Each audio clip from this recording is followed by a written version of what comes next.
हे गोपाल हे गोपाल हे गोविंद हे गोविंद।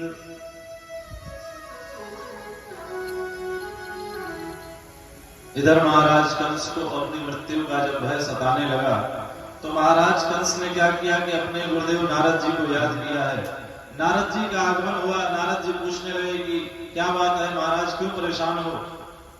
तो कंस ने कहा कि गुरुदेव मेरा काल दिनों दिन बढ़ता चला जा रहा है, आखिर कौन सा उपाय करूं, कौन सा मार्ग अपनाऊं जिससे कि मैं अपने काल को समाप्त कर सकूं। तो नारद जी ने उपाय बता दिया। नारद जी ने कहा कि हे महाराज, अभी तक आपने जितने लोगों को भेजा कोई भी आपके समान बलवान नहीं था। यदि किसी तरह से आपका काल आपके समीप आ जाए तो आप, मुझे विश्वास है कि आप अपने काल को स्वयं समाप्त कर पाएंगे। तो कंस विचार करने लगा। कंस ने पूछा कि महाराज कैसे मेरा काल मेरे समीप आएगा? तो नारद जी बोले कि एक काम करो, धनुष यज्ञ का आयोजन करो और उस धनुष यज्ञ में कृष्ण और बलराम को न्योता पठा देना। तो धनुष यज्ञ का आयोजन किया गया। कृष्ण और बलराम को लेने के लिए अक्रूर जी चले हैं। अक्रूर जी से कह दिया गया कि कृष्ण और बलराम को लेकर के साथ में ही आना है। कह देना कि मथुरा में धनुष यज्ञ का आयोजन किया गया है और उस धनुष यज्ञ में सबको आमंत्रित किया गया है। तो अक्रूर जी रथ लेकर के चले हैं नंद बाबा के घर और जैसे जमुना जी को पार किया है तो अक्रूर जी के समझ में ये तो बात आ रही थी कि यदि आकाशवाणी की बात झूठी निकल गई और कृष्ण भगवान नहीं हुआ तो निश्चित वो कृष्ण को मार डालेगा। कंस की पूरी रणनीति जो है वो कृष्ण को मारने के लिए है। तो कंस ने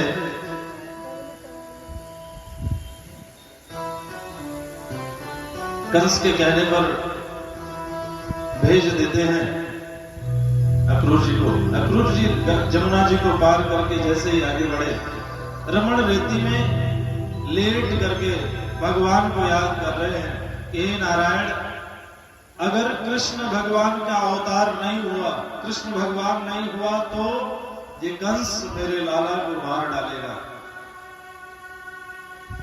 सुबह से शाम हो गई, नंद भवन जाने की इच्छा नहीं हो रही थी। अंत में राजा का आदेश था तो जाना तो पड़ेगा ही। सो रथ को लेकर के नंद बाबा के घर पहुंचे। नंद बाबा से सारा दृष्टांत सुना दिया। नंद बाबा से कहा कि महाराज कंस ने धनुष यज्ञ का आयोजन किया है और उस धनुष यज्ञ में कृष्ण और बलराम को निमंत्रण दिया गया है। कन्हैया जब गैयों को लेकर के वापस आए तो देखते क्या है, अक्रूर जी आए हुए हैं। तो कन्हैया ने अक्रूर जी को बुलाया और बुला करके कहने लगे कि बाबा कैसे आना हुआ? तो अक्रूर जी ने सारा हाल सुना दिया। कहा कि मथुरा में धनुष यज्ञ का आयोजन किया गया है और उसमें तुम्हें और तुम्हारे बड़े भाई बलराम को निमंत्रण भेजा गया है। तो भगवान ने अक्रूर जी से एक प्रश्न किया।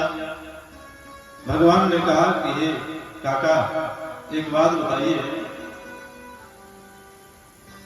जब आप मथुरा से प्रस्थान कर रहे थे ये न्योता लेकर के, निमंत्रण लेकर के, तो क्या देवकी और वसुदेव ने आपको एक बार भी मिलने के लिए नहीं बुलाया?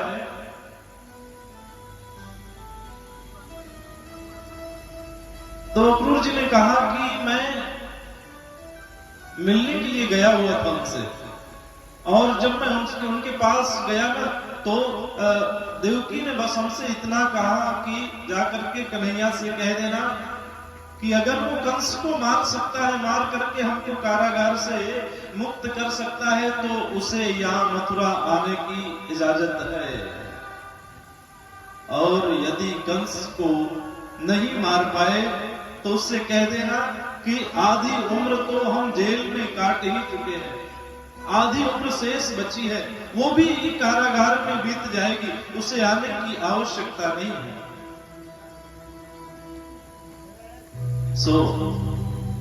भगवान ने कहा कि सुबह होते ही हम लोग मथुरा के लिए प्रस्थान करेंगे। सुबह का समय हुआ और भगवान दाऊ भैया के साथ रथ पर जाकर के बैठ गए।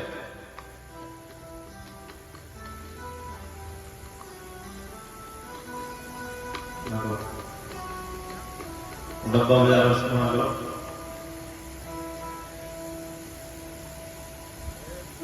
हे गोपाल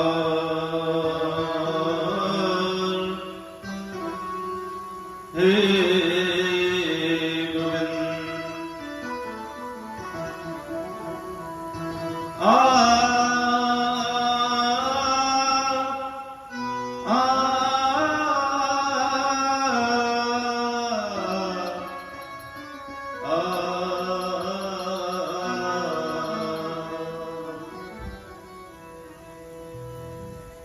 सुबह का समय और कृष्ण बलराम दोनों रथ पर बैठे हैं।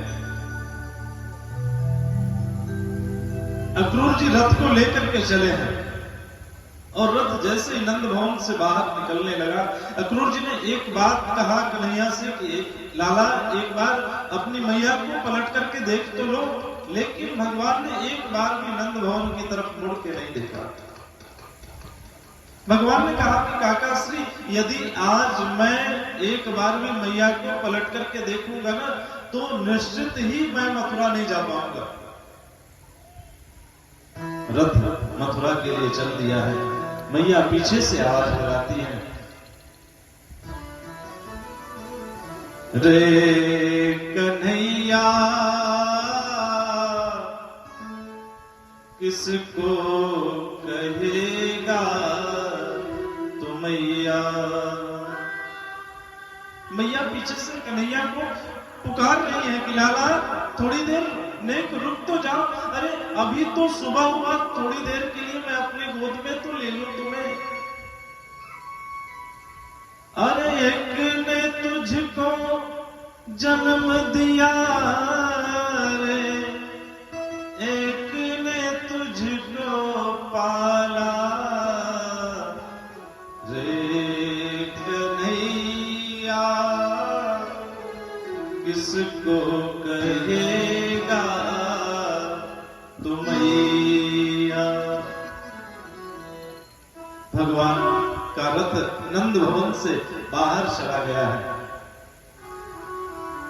जमुना जी के किनारे जब जाने की तैयारी होने लगी रथ को लेकर के, तो ग्वाल वालों को ये पता चला, सूचना मिली कि कृष्ण रथ से मथुरा जा रहे हैं। ग्वाल वाल दौड़ के गए, जाकर के गोपियों से पूछने लगे, अरे तुमको पता है कृष्ण कहाँ है? गोपियों ने कहा क्या हुआ? तो ग्वाल वालों ने कहा कि हम सबको छोड़ करके मथुरा जा रहे हैं। गोपियां दौड़ती दौड़ती राधा रानी के पास गई और जाकर के राधा से कहने लगी कि राधा, ये तुमको किसने अधिकार दिया कृष्ण को जाने की अनुमति देने का? राधा बोली, आखिर बात क्या है, बात तो बताओ। तो गोपियों ने कहा कि कृष्ण हम सबको छोड़ करके मथुरा के लिए जा रहे हैं। सारी गोपियां इकट्ठा होकर के जाके रमण रेती में रथ के सामने लेट जाती हैं।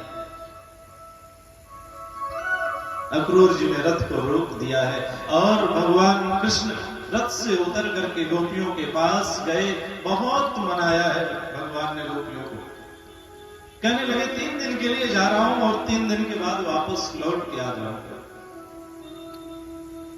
बस 3 दिन की इजाजत दे दो तुम लोग। गोपियों ने कहा कि महाराज आप जा रहे हैं तो कम से कम हमें एक बार सूचना तो दे देते, हमें ये तो पता चलता कि नहीं आप क्यों जा रहे हैं और कब तक लौट के आएंगे। थोड़ी ही देर में राधा ने कहा कि हे गोविंद, ये झूठा दिलासा दिलाने की आवश्यकता नहीं। मुझे पता है कि आप लौट के आने वाले नहीं हैं, तो क्यों इन गोपियों को झूठी आस दिला रहे हैं? भगवान ने कहा कि हे राधा, मैं जा तो रहा हूं, लेकिन तुमसे एक प्रार्थना करता हूं कि जब तक मैं लौट के ना आ जाऊं तो तुम्हारी आंखों से एक बूंद आंसू भी जमीन पर नहीं गिरना चाहिए। श्री किशोरी ने कहा कि हे गोविंद, बहुत अच्छा किया तुमने। अरे तुम तो पुरुष हो ना, अपने दिल का हाल किसी से कह लेते, लेकिन मैं एक स्त्री हूं। मेरे पास तो बस एक रास्ता है कि अपने दर्द को छुपाने के लिए थोड़ी देर बैठ के रो लेती, और वो भी आपने मना कर दिया। अब सोचना है कि कैसे मेरे दिल का दर्द कम होगा। जिस दिन तुम राधा बनोगे ना, तो तुम्हें ये पता चलेगा कि प्रेम में दर्द कितना होता है। राधा कन्हैया से कह रही है